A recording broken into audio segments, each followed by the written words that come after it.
Hey, hi everyone.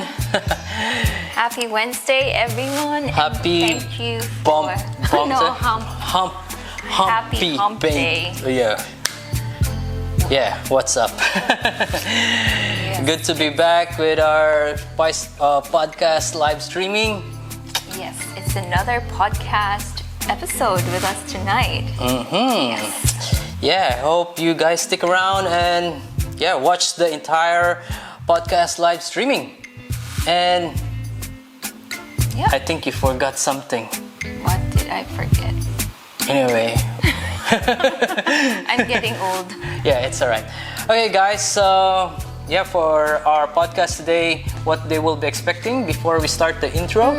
So tonight is part 2 of our IVF series. So we will be talking about the IVF process as well as the costs and also which clinic we went to. So we'll be sharing all those information to you guys.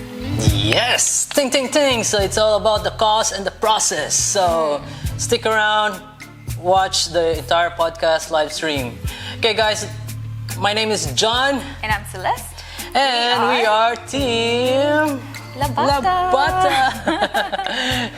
Topic for tonight is about IVF process and the cost. And the costs. And we will also be letting them know what is the clinic that we went to. We'll share that information as well. Okay. And if you have any question, feel free to comment below. And yes, Celeste will answer everything. Okay, let's go for it. Okay, so go. Okay, so with the IVF process, I think you have a slide to share for that, so that it's easier for them to visualize the whole treatment process of IVF. So let's just share that slide. So, that is the in vitro fertilization process in a nutshell, right? So it starts with the ovarian stimulation. So the ovaries of the female will be stimulated to produce as many eggs as possible. And then after that would be the egg retrieval or the egg collection. And then the third process would be the fertilization of the eggs. So those eggs that were collected are going to be fertilized in the laboratory together with the male partner's sperm. So those are the egg and the sperm are going to be fertilized. And then after that, they're going to wait for 3 to 5 days to culture the embryo. So those eggs and sperm that were fertilized are going to be cultured. They're going to wait for 3 to 5 days, and after that, can you show which illustration are we now? We are on the 1, 2, 3, 4th. We are on the 4th. Yeah, okay. Yep, and then the 5th process is embryo transfer. So this is when the embryo will be transferred to the woman's uterus to implant. And the last and final step, which is the most nerve-wracking but exciting step, is the pregnancy test. So basically this will tell you if the cycle is successful, if the IVF process is successful, if you got a pregnancy test. Ultimately, that's going to be the goal, right? Yes. Correct. So how long would it take from each process? Like you say, like one step day, one day. Is it like that? So basically, it's going to mimic the natural cycle of a woman, right? So it starts from day 1 of a woman's period. Yep. So on day 1 of your period, you're going to let your clinic know so that you can do a blood test. So what the blood test is for them to determine when is the time that you're going to start with your medications. So the medications for IVF are injections. So those are the videos that we shared in our previous episode, right? We had snippets of me injecting. Okay. So that's the first step, right? It starts during your day 1 blood. So day 1 of your period, you're gonna get a blood test, and after that, let's show the screen. Let's show the screen again. Yeah. Oh, so are you showing the? Yeah. Okay. Yeah. So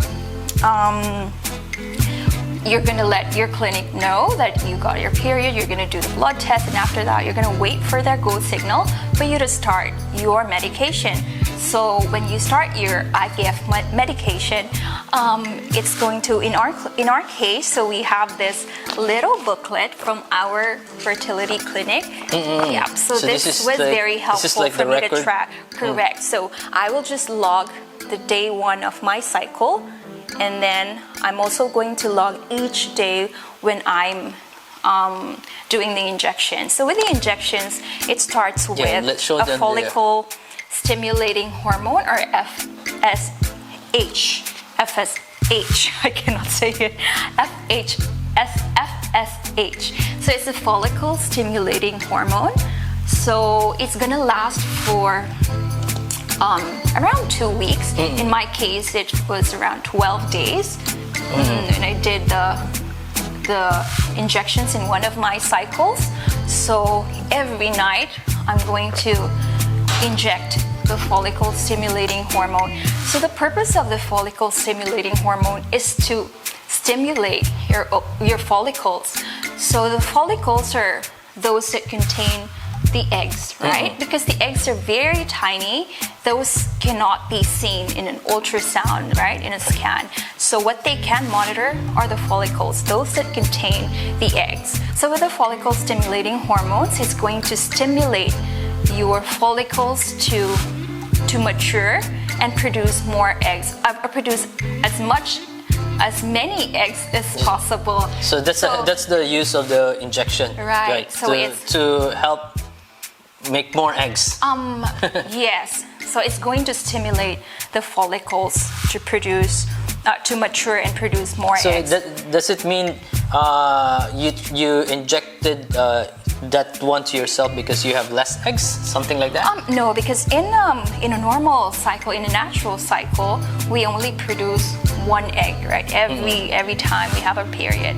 But of course, with IVF, they're going to encourage more follicles to mature and produce more eggs, because we want to collect as many eggs as possible for us to have a better chance of embryos keeping to be frozen or to be transferred to your uterus, right? So that's the goal. We want to collect as many eggs as possible. But if you're normal, not doing any IVF, so you just only have 1 egg. Yeah, 1 egg, and then that egg is going to wait for the sperm, the lucky sperm, to fertilize with. So it's the same. I mean, like, it mimics the natural process, but only that is being done in the laboratory instead of, like, inside. Is there any difference from the natural egg to the injection? Well, that's still the same egg, and it still comes from. That's not a manufactured egg. It comes from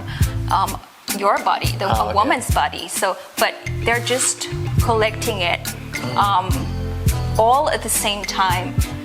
Instead of, let's say they collected 10 eggs, instead of waiting 10 months to collect. So you're gonna collect it in one go. Yeah, that's the technology. That's how they make things possible. Right. So again, so that's what the follicle stimulating hormone is for. And you're gonna do the injections every night. So you're going to do it at the same time every night. So let's say you did it at 10 p.m. In my case, I did it every night, right? Like 10. Can you do it is there a way that you can do it in the morning as well? Yes, you can do it, but as long as you do it at that same time. So it cannot be like morning and then the next day will be night. Yeah, because it's a hormone that you are injecting to your body, right? So it has to be at that specific time every day. And then next would be an ultrasound. So within the course of those 2 weeks or so, you're gonna have scans as well, or ultrasound, to monitor the growth of your follicles. So the clinic is going to monitor, are your follicles reacting to the medication? Are your follicles reacting So after to the injection, the scan? Yeah, you're gonna have a scan. Let me see in my notebook, in my in my cheat sheet. So I had my scan on the 5th day. Yeah, on the 5th day of my injections. So on that 5th day, they checked my follicles, if my follicles is reacting to the hormones or to the medication. And is it really like that, like on the 5th day, or is there? It depends. So who's gonna decide? The doctor? The clinic. The yeah. clinic. So, but more or less it's around that time. So that's the first scan, and then there's going to be another scan towards the end of the whole 2 weeks. That is going to be in preparation for the transfer. Yeah, but specifically for So the first scan. Two scans. Usually, yeah, it's a case-to-case basis depending on the clinic. But in our case, we had two ultrasounds. First is to monitor that your follicles are indeed reacting to the follicle-stimulating hormones, and then they're also going to count the number of follicles, because again, like, they cannot count the number of eggs. Those are very, very tiny. So what they can count in the scan are the number of follicles. So they have certain criteria, like the size of the follicles. I think it's around 10 mm onwards. Yeah, and then they're going to count how many of your follicles are 10 mm and above. And those are going to be most likely the follicles that will grow into the optimum size to produce the eggs later on in that whole 2 weeks or 12 days, or depending on how many days you're going to do the injections. And then, by the way, for the injection, is there any specific how many days? Or what I mean now? You were not listening. Sorry, yeah, just at least maybe some of the viewers are not listening as well. Again, like, it depends, right? So it's around 2 weeks. So in my case, one cycle it lasted 12 days for me, and then in the other cycle it lasted 11 days. So it can vary. They're gonna monitor you, and they're gonna advise you. They're going to give you instructions when to start, when to stop. So depending on how your body is reacting, your follicles are reacting. So you're going to be monitored really, so that they would know when to stop, when you're ready to be, when you're ready for the egg collection. So yeah, I think maybe the male doesn't.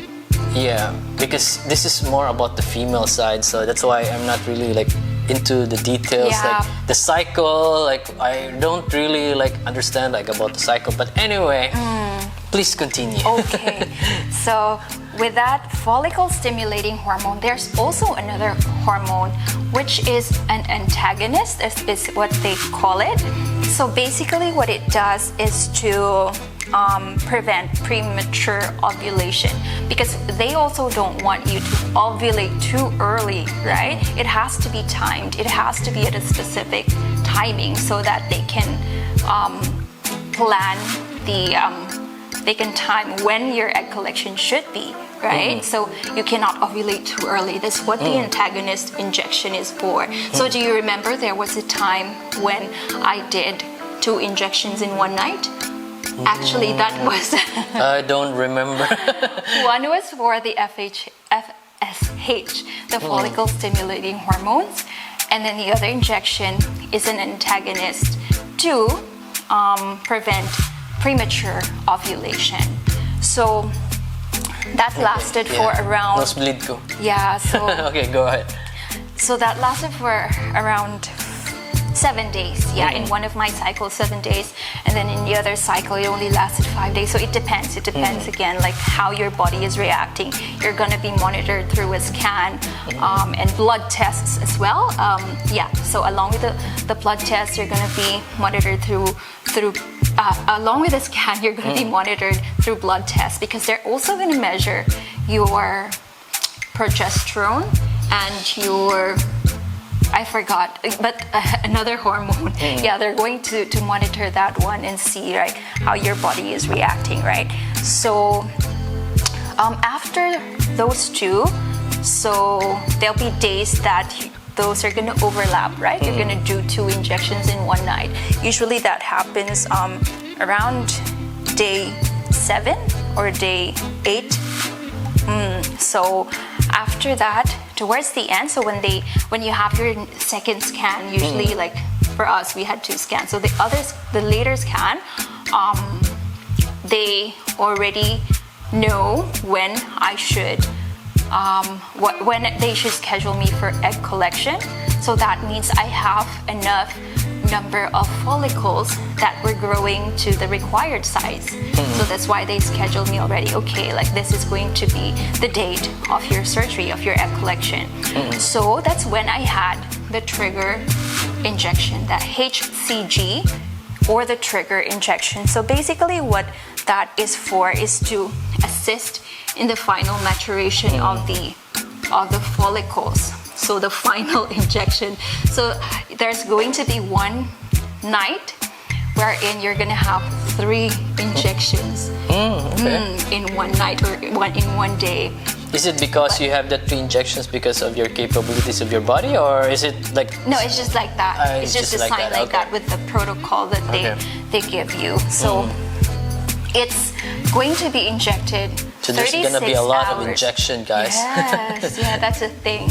That's the highlight, I think, of the whole treatment. Like, that's the hardest part. IVF is all about injection.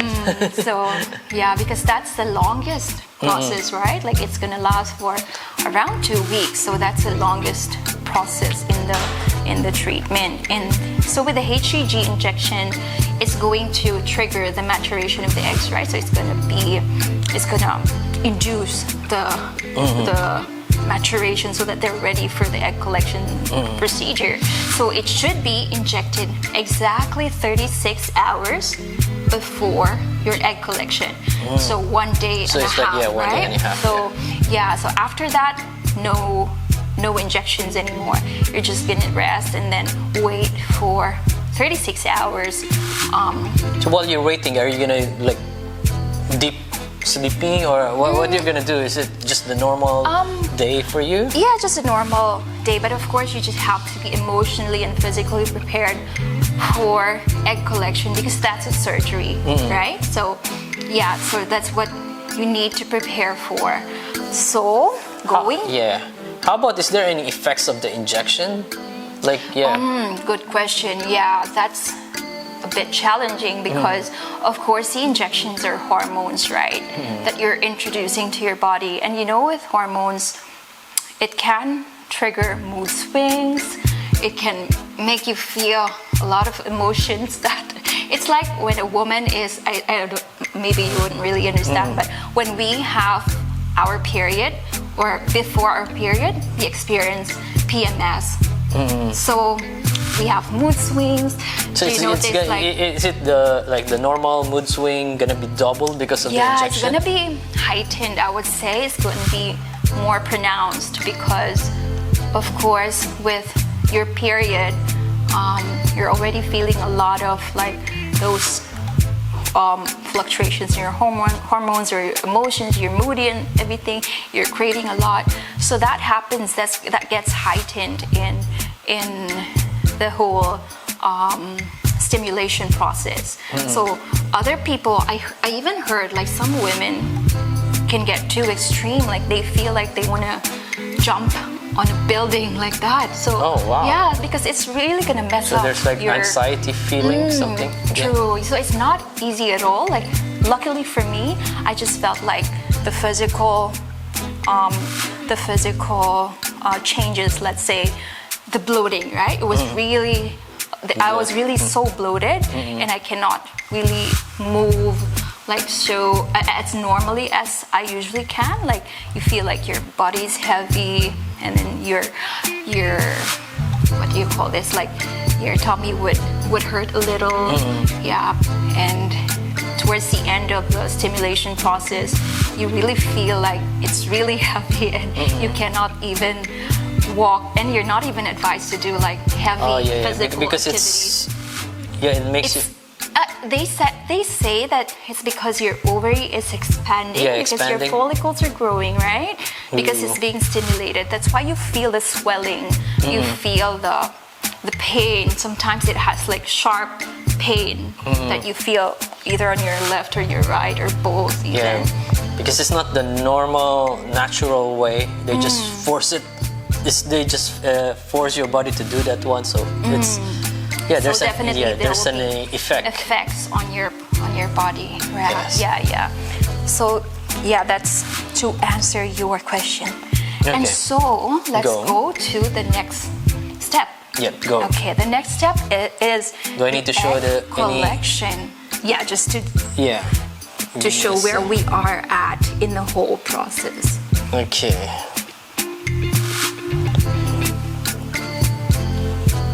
So there. Yep. So we are now on the second process, which is Which we're Egg the collection. second one, right? Where is the egg to the collection? right clockwise. The second one. Okay. So we are now on the second process, which is called egg collection or egg retrieval. So this is when after this happens 36 hours after you had your trigger injection, right? So it's performed by your IVF specialist under light anesthetic. So you're basically gonna go on surgery. You're gonna go to the theater and get and be prepped for surgery. You're gonna be given an anesthetic, so you're just gonna be asleep in that whole procedure. How they were gonna? It's like they were gonna get it inside your thing. They're going to what do you call this? Like it's through it's a needle, so they're gonna inject the anesthetic, and then it's very quick. You're just gonna feel like I mean, like the egg collection. Like, it's gonna last for I think 30 minutes. So how are they gonna get it where inside? So it is so basically there's a syringe inserted into the follicles to collect the eggs. So you're not gonna feel anything during the process because you're just asleep, right?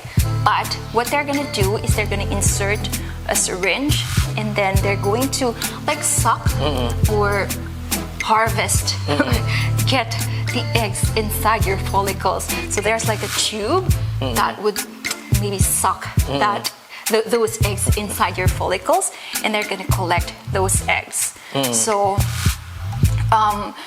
that's during that time when the female is undergoing egg collection, the male partner will then collect your sperm. Yes. Can you Definitely, explain? yeah. The egg is not.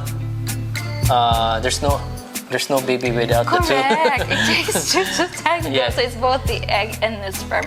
So on that same day, at the same time, when the woman is on surgery on that egg collection procedure, so your partner will also go to the clinic and then collect the sample. So you can either do it in the clinic itself, but in our case, because we booked a hotel nearby, which is just a few walks away from the clinic, so that we won't get pressured with time, we won't be caught in traffic. So we booked a hotel, so we stayed there before Overnight, the night before, the surgery. So I feel like it helps, right? Yeah, it really helps. Like feel relaxed, because prepared. that's all about the operations, that you need to relax and be prepared.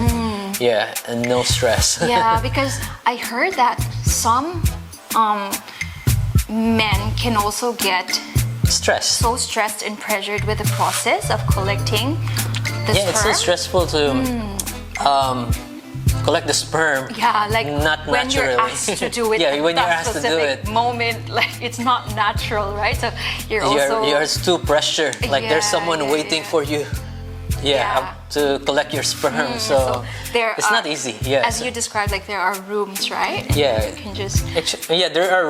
There are 2 rooms. Yeah, in the clinic, and it's so hard because they know that you're collecting your sperm there. They know what you're doing. Yeah, they know what you're doing. Inside that room. Someone is also waiting to use the room, and it's too pressure. So you feel like it definitely helped. That it definitely helped if you hotel collect so it in the hotel rather than in the clinic. Because it has to be fresh, so sometimes you wouldn't have the luxury anymore or the time anymore to collect it at your house and then submit unless you live really near the clinic. Live nearby. But in our case, because the hotel is just a few steps away, it has to be fresh, right? So right after you collected it, you submit it to the laboratory. So what they're gonna do with the sperm is they're going to also select The best, The best. among the rest. Wow, so those were the best. The best.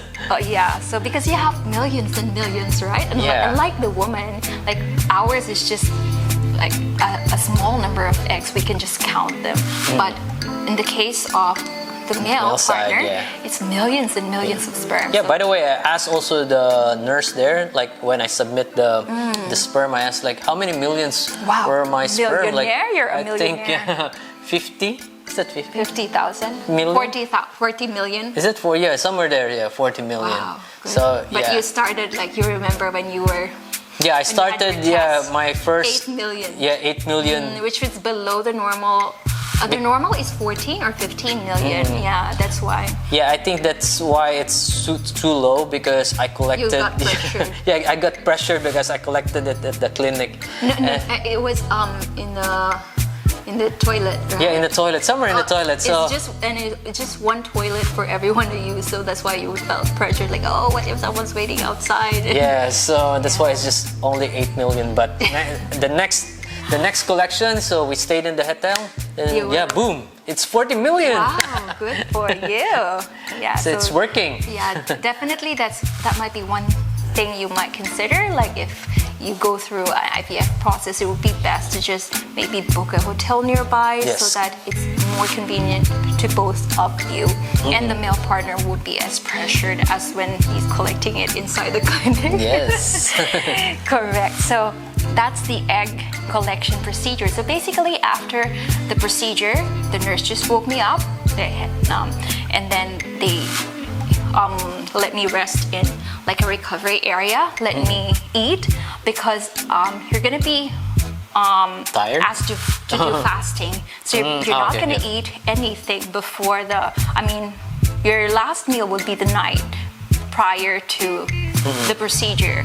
Yep. So that's why they're gonna let you eat and then also rest, and they're I gonna was just let you checking, know. sorry. They're gonna let you know how many eggs they have collected, and so after that is the embryo culture. So after that, you're just gonna be asked to go home and rest, but definitely you cannot go home alone.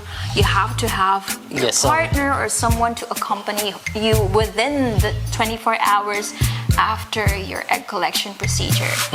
Because it's a surgery, right? So Yeah, you need someone to help you or assist you. Right. So someone has to look after you. Someone has to be with you in the house at least for 24 hours and look after you.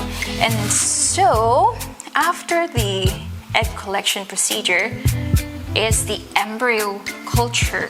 What's Can the you em- show the Okay. slide? So we are now on the fourth step. 1, 2, 3. Is it fourth? No, third, but third. Third, yeah. So even we're on the in the third. illustration, you see the sperm like Yeah, so 3 we're sperms still there. not yet in So the we're embryo already culture, there. so I got too excited. We're still in the third step, which is the insemination or fertilization. Okay, so what happens during that process? So Okay, so what happened?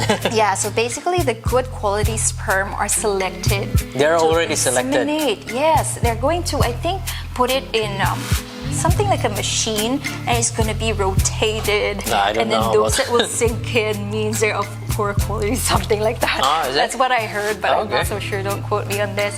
So basically, they're going to select the good quality sperm and inseminate the egg using a standard IVF procedure or an ICSI. So what is IVF and what a standard IVF procedure and what is ICSI?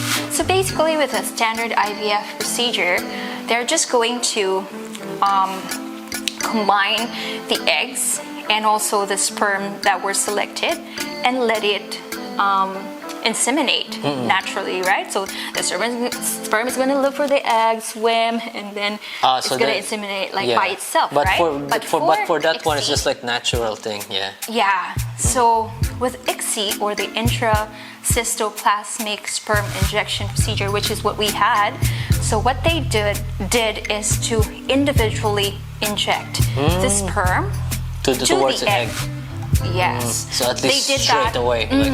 They did that because of the initial test that we did, wherein the count was on the low side. So that's why they said, oh, we're just gonna do This. ICSI for you. So it's an extra step, right? Instead of just letting the sperm and the egg Do their own fertilize thing, yeah. naturally in that dish. Yeah, so yeah. they're gonna inject it one by one. So that that one, there's another cost. No. Okay. It's already part of The process. the cost The cost, of the IVF. Yeah.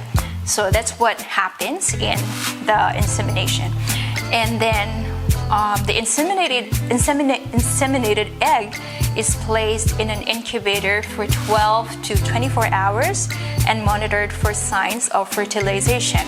So basically in the laboratory, right, they're just going to let it sit there for 12 to 24 hours and monitor the signs of fertilization, because they have certain criteria that they can say. So let's say, for example, they collected 10 eggs during that surgery, during that egg collection procedure. Not all of those 10 eggs will be fertilized. Not everything will be fertilized. So it's only, I think, very rare cases that every egg will get fertilized. So in my case, out of the 10 that were collected, only 7 fertilized. Only 7 fertilized on the next day. So after 24 hours, they're gonna check and see like how many fertilized, because they inseminated already, right? The sperm and the egg. So how many of those successfully inseminated and fertilized successfully? So in our case, it was only 7, but that's I think a fair number considering my age. Yeah, but that's just the first screening. Oh, okay. There's still gonna be another step that you need to. So the 7 one are not the final. Okay, so there's another one. Because they're gonna wait, but that's just 24 hours after, right? It's just one day after. So after 24 hours, so the next day, the clinic is going to let you know how many of your eggs successfully fertilized. So, yeah, in some cases, unfortunately, it happens that none fertilized. So you'll have to go through the whole stimulation process again, right? But if you're lucky and you have eggs that successfully fertilized, then you're going to move on to the next process, which is embryo culture. So that's fourth in the process.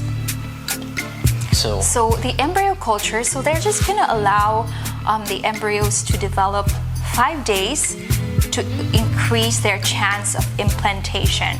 So sometimes there will be cases wherein it's going to be 3 days, but the standard is 5 days, which is in our case as well, right? It was 5 days. So it has certain criteria that they check for it to be considered good for transfer or for freezing. So the embryo transfer is going to happen 5 days after. So after 5 days, they're going to they're going to let you know how many of those eggs are capable. That fertilized have. So that's the second screening. Second screening po. So in the second screening, they're gonna let you know how many passed the criteria, right? For them to consider. Days, okay, this is a good embryo. It passed the requirements of freezing or for transfer, because they grade the embryo. So they have certain checklists or criteria, like did the number of cells multiply as per the number that they're expecting, like that. But if the embryo stopped growing, so it's not going to be good for freezing or for transfer. So in our case, with those 7 that fertilized on the next day, only 3 made it to day 5. From 7, then 5, then 3. So the next cut, diba? It's like... Wow. So you need to, as in the first screening, at least you have like a lot rather than 5. Yeah, so that's why it would be best to have as many eggs as possible to collect, right? Because you have a better chance of embryos making it to day 5. So what happens after day 5. So the fifth step in the process is called embryo transfer. Yeah. So embryo transfer, literally that's what's going to happen, right? They're going to transfer the embryo. So it's going to be transferred to the uterus using a transfer So we're catheter. on a step 1, 2, 3, 4, 5. Yeah, step 5. Yeah. So there will be a catheter that will be inserted through the cervix of the uterus, into the uterus, cervix and into the uterus, and that's where they're going to transport the embryo. Your tiny embryo, it's very tiny. So from the laboratory, and then it's going to be transferred to that catheter and then onto your uterus. And that one is like you are in deep sleep during the process. In that case, good for it's better compared to the egg collection procedure, because with the embryo transfer, it's just, I would say women would understand this, but it would just be very similar to a pap smear or a CST, a cervical screening test. So it's just gonna last for around 10 minutes. It's very quick. Oh, okay. Yeah. So of course you're conscious, no need for anesthesia, no need for for sedation. You have conscious like with a thing goes in. Yeah. Okay. So it's pretty. Did you feel easy and anything fast. like pain? A little bit, but it's tolerable. Yeah. Is it bleeding? In some cases, yeah, but in some of my transfer procedures, there was no bleeding. Oh, okay. Yeah, it depends. Yeah, but yeah, so they're going to transfer the embryo from the laboratory into the catheter and into your uterus. So the procedure is, again, like it's pretty simple. It's more like a pap smear. And then once the procedure is complete, what's going to happen to the remaining embryos is they're going to freeze it. So in our case, 3 made it to day 5, right? 1 was transferred, and then the 2 were frozen. So the purpose of freezing the good quality embryos is that if, let's say, your transfer failed, it didn't implant successfully, your pregnancy test was negative, so at least you don't need to go through step 1 again, the stimulation process, the injections process, again. Yeah, you just can jump right into the embryo transfer because you still have frozen embryos. So you're just gonna wait for the next month when you have your period again, and you're just gonna time that specific day that your body or your hormone level, your progesterone levels and everything, you're just gonna monitor it through blood tests and scan again. Make sure your lining of your uterus is thick enough to be ready for the transfer, and yeah, that's what's gonna happen. But if the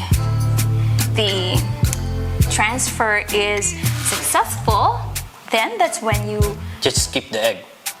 Yeah, you're just gonna it's gonna result to a pregnancy basically, right? Because with after the embryo transfer, you're gonna wait for around 2 weeks. So that's what you call the 2-week wait. So basically, you're just gonna wait for the embryo to successfully implant, because although you're already considered pregnant until proven otherwise at that stage, when the embryo is already transferred, because technically, right, you're already pregnant with an embryo, right? But you're not sure yet if that embryo is going to successfully implant, because it has to implant successfully in your uterus and then grow into, grow and divide into more and more cells until it gives you a positive pregnancy test. But if it doesn't implant successfully, when you test on around 2 weeks or 11 days, so that's when you get a negative pregnancy test result, or when your period comes. So that's an indication that unfortunately the transfer wasn't successful, and the embryo didn't implant successfully. But if it gives you a positive pregnancy test, then it means you're pregnant. You're pregnant, Good job. Good job. You're just gonna wait for the baby to grow. Yeah. And, wait for 9 months. And then if you have frozen embryos left, if you want to get pregnant again, you can use that. But unfortunately, if you get your period, if you get a negative pregnancy test, then if you don't have any frozen embryos anymore, unfortunately, you're gonna go through the whole cycle again of stimulating your ovaries. Yeah, that happened to us, right? Yes. Yeah. So again, like I would say, the whole process looks maybe simple to some, like, oh, okay, from step 1 to, let's say, step 6. But if you're actually doing it, it's really not easy. And the emotional toll that, it takes on you. So you have to be emotionally prepared as well and mentally prepared, because it's definitely not easy. Not only the physical requirement, right? But the emotional and the mental.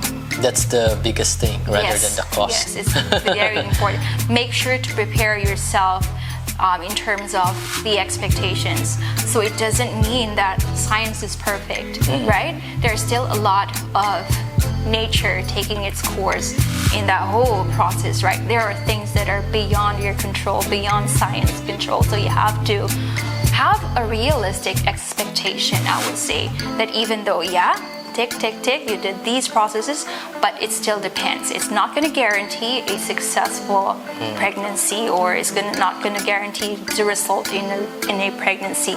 So just be, mindful of that. Yeah, yes. So it's not like you don't have any assurance of the process. Right. So the last step is the pregnancy test. So it's when a blood test is performed approximately 2 weeks or 11 days after the embryo transfer, and you're just gonna wait for 2 weeks. Okay, and depending on the results, so just gonna decide on what your next steps will be, your options will be. So whether to start a new cycle or to use any frozen embryos that you might have, or if you just want to take a rest for a while. So up to you. Okay, I think we have covered everything in the whole process. Wow, done?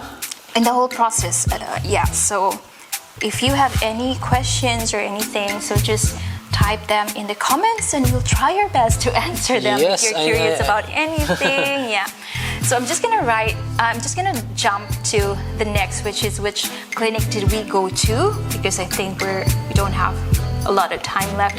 So the clinic that we went to is called Adora Fertility. Adora.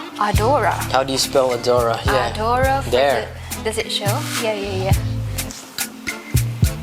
Adora Fertility. So they have. It's really small, like here. Okay. Yeah. So there. that's a clinic that we went to. They're located in different states here in Australia. They're they're famous. They're still a private clinic. But the IVF process is bulk billed. So in terms of the cost, definitely it's a lot cheaper compared to other private clinics. I'm gonna discuss the cost in detail later on. But that's the name of the clinic, Adora Fertility, here in Sydney. They're located in Surrey Hills, so it's in the city. I would say in terms of the service, very good. Like, we are very satisfied with their service, very with our specialists. From the staff, like the reception, the nurses, the doctors, everything. We didn't even have any bad thing to say, right? Because just follow the process. You just need to follow the process. But although they don't have other services like other private clinics do, like embryo testing, genetic testing. They don't have those services. But if you don't really need that, if you want to do that in other clinics, then you can also check other clinics. It just depends. It depends on preference and budget. In our case, it was mainly driven by budget. So, and we had a friend who had treatment in that clinic, so we know that someone already tried and tested. Yes. So that's why we went there.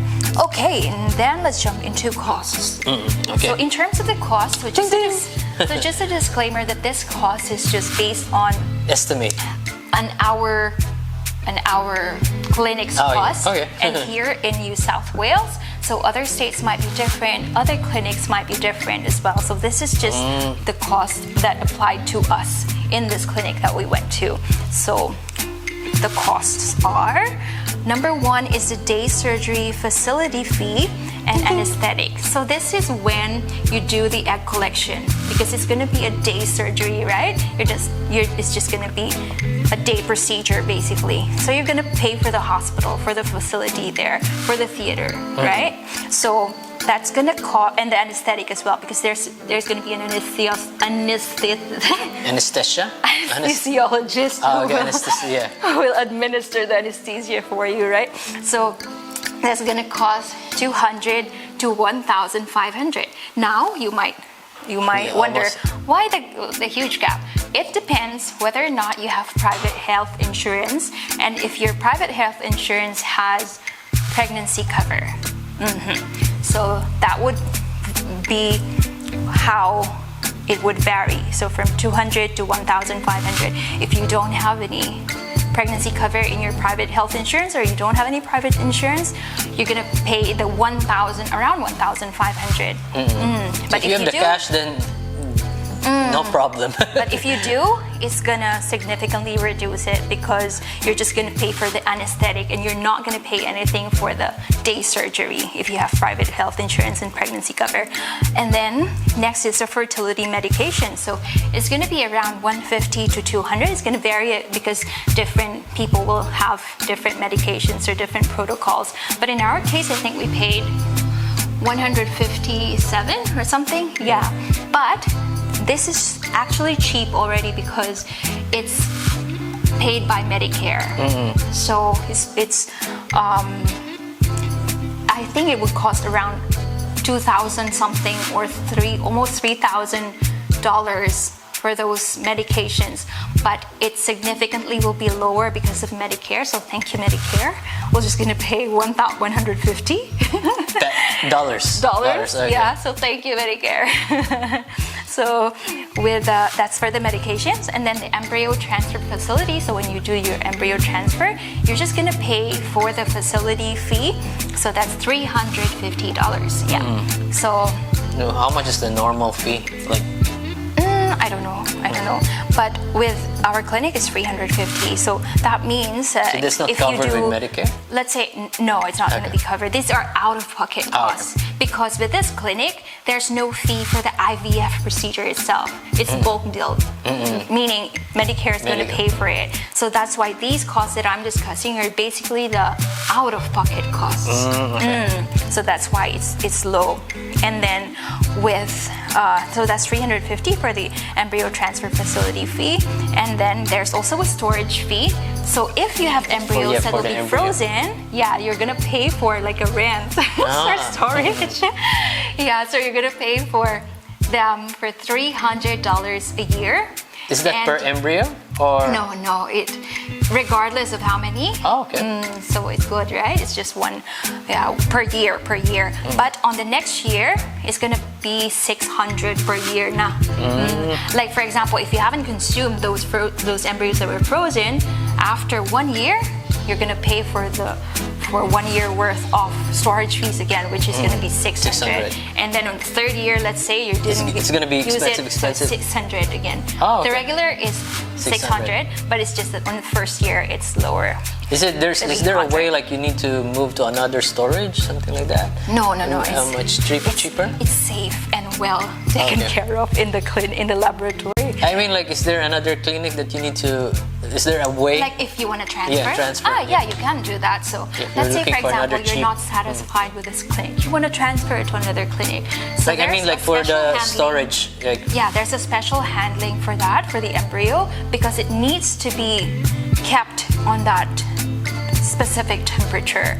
So I heard you can transfer it, but there's a special handling that will be done to safely transfer it from one clinic to another. So I think don't try to transfer it because it's a bit risky. Yeah, so better put it there, it's safe.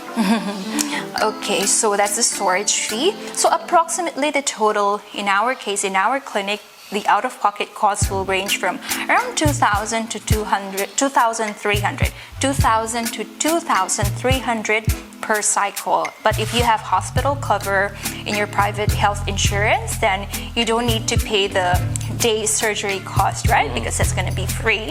So it will only be around 1,250, around that. Because you're covered with Medicare. But if you don't have any Medicare or insurance, because in the other clinics, like for example, the more famous ones like IVF Australia or Monash, those are the two clinics that are quite famous in terms of the IVF treatments.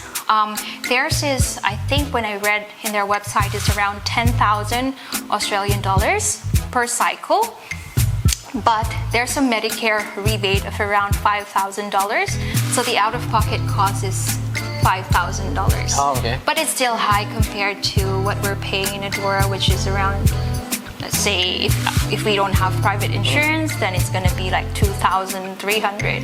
Or if we have private health insurance, it's going to be significantly low, like 1,250. So compared to a 5,000 in another clinic, of course, it would be very budget friendly. So do you have any idea like the range of the IVF process? Like, is it like from 3,000 to 5,000 only? It's not gonna go like higher than 5,000? It's gonna go higher if your cycle failed, because you're gonna repeat the whole process again, right? So that means you're gonna pay again. But the standard price, like the estimated standard rate, cost is just like 3,000 to 5,000. From what I know with the other clinics, after Medicare rebate, it's 5,000 per cycle. But if your cycle failed and you have to repeat it, you're gonna pay for again another 5,000. For example, if you don't have any insurance, Medicare, you don't have anything. You just have money. So how much? So around 10,000 per cycle. Yeah, but with these breakdown, like for example, with us, our first cycle failed, but we still had frozen embryos, right? So we didn't need to go through the whole stimulation process from step one again. We just needed to do the shortcut and go through the embryo transfer. So we don't need to pay for the whole cycle anymore, right? So what we paid for the next is the embryo transfer, which is facility fee, which is 350. So that's what the breakdown is for, because it's not going to be like every time you're going to repeat the whole cycle. The cost that I discussed is covering the entire cycle. But it depends again on where you are at. So that's the cost. But in the Philippines, what I am aware of was, I think a few years back, it's in Manila, it's around 350,000 pesos per cycle, but I don't know now, maybe it's around 500,000 maybe. Wow.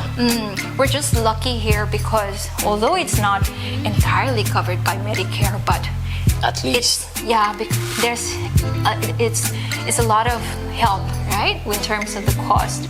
Because again, one cycle is not a guarantee that it's going to be successful right away. Sometimes you have to go through multiple cycles, so that means financially you have to be prepared, right? So it's not just emotionally and physically. Emotional, financial, mental, physical. Okay, are you ready?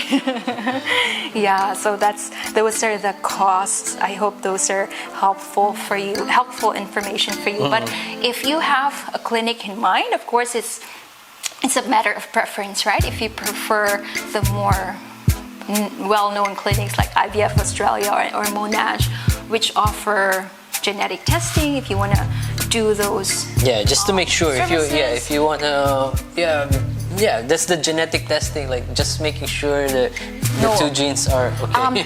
I think from what I know, the benefit is that before transferring the embryo, they can already screen for abnormalities, for chromosomal abnormalities, so that they will know that this embryo has a better chance of implanting. But it's not still going to guarantee, right? It's not going to change the quality of your embryo. It's just a fact that you will know beforehand, right? Before they actually transfer it, or it gives them an option to choose another one if you have multiple frozen embryos, that is, right? So for us, it's not really, the benefit of that is not really that important. That's why for us, the main consideration was budget. So we went to a budget-friendly clinic which offer quality service as well. So we're quite satisfied with the clinic that we went to. But yeah, if you have the money, if you have the budget, and if you're more comfortable with, like better, more options in terms of services, maybe you can consider Monash or IVF Australia. Otherwise, if you're considering, if budget is of concern to you, then you can also try Adora Fertility. So just visit their websites, and they're quite transparent with the costs as well as the procedures in the websites. They're going to provide those information to you. It doesn't mean like it's cheap, then like budget friendly, and the quality is not good. So Adora is still, the quality is still good. Yeah. And ultimately, like, it's still gonna. It's not the clinic that you go to is not gonna guarantee that you're gonna get pregnant. It's still the egg that comes from your body and the sperm that comes from your body, and it's also up to God when you're destined to have that miracle, to have that blessing, right? So yeah, it's just like you have an assisted reproductive technology to help you. Just these are just assisting you. It's not like doing miracle jobs. Right. Yeah, it's not a guarantee, but definitely it helps. Yes, achieve that goal of having a baby. Okay. Do we have questions? Do we have viewers? Like, that's a long, very long explanation. Because, but it's worth it. We overran, but then I think it's worthwhile to share those information, because that's the meat of this entire discussion, podcast, right? Like, what's the process, and the cost. Yeah, what are the clinics that you can go to, and then also the cost, of course. Yeah, so I hope that hump day, ano si Hana? Unsay hump day, Wednesday, Hana. Hump day, Wednesday. Hey, thanks sa mga viewers. Yes, thank you so much to our viewers who joined us tonight. And I hope that you learned some information about the IVF process. And I think it's not just applicable to those that are considering to do IVF or have gone through IVF, right? I think it's also helpful information to the general public, right? Just for like, awareness, for them to be aware of. Yeah.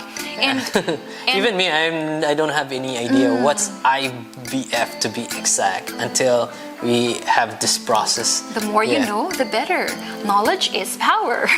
Yeah, and it makes you, I think, more, I would say, it'd be easier to understand what other people are going through, right? Like, you just don't know what happens with couples.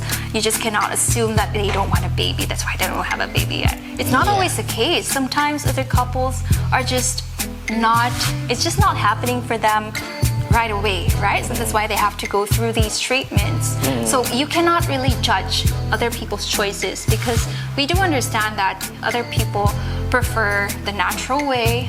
It's also their belief, right? But then we also have to be open-minded and understand that other people really want to have a baby, but then they just cannot achieve it in a natural way at that specific time. Like for us, for example, we're already of advanced age, maternal age. So that's why, like, we have to also consider options, like in this case IVF, for us to maybe realize our dream of having a baby. So I hope that, you know, with these knowledge that we have shared, it also will open people's minds that, you know, there's still a way. People are going through different journeys, right? We just have to have empathy maybe and an open mind to embrace these differences. Yes. Any takeaway? Takeaway food? Yeah, that's my takeaway. Okay, What's your takeaway? Mine is like this process is not like as mentioned earlier, like if you're going to go through this process, it's not a miracle process. So this is just helping you get your goal. So it's still up to God. Yeah, it's still up to God. It's not like it's not like It's not that science is gonna do magic for you. Yeah. So, and it's good that we are also sharing also this type of podcast because yes, what Celeste says, like it's good to understand, like if you're not having a baby, then you will have this option already. I think there's a lot of option that, or a lot of process that you can don't discover or gonna try. Don't be disheartened or don't give up that it's not working for you. Let's say you've been waiting and waiting for years to have a baby, and then you will just give up. Yeah, don't give up. Know that there are still options for you to achieve that. So we're just sharing this process because at least you will understand, like, oh, maybe if you're watching, then maybe you will try this option. Yeah, something like that. Rather than no option at all. So okay, I hope that we were able to share helpful and educational content podcast tonight. And again, if you do want to have questions, or if you're just shy to ask us in the comments, you can just reach out to us directly. Feel free to do that. And we will try our best to share information that you need, or if you have questions, we'll try to answer them the best way we can. Yes. Okay, so that's it for tonight. Mag-replay ko sa video kay nadugay ko sugod.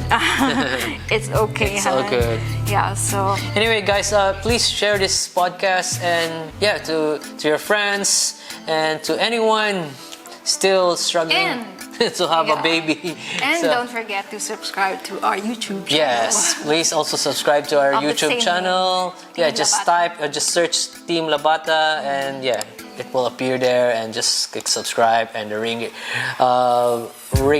bell button to get notified for new videos. Okay, so thanks, guys. Thank you so much again for joining us tonight. This has been Celeste. And this is John, and we're Team Labata. Thank you. Good night. Thank you.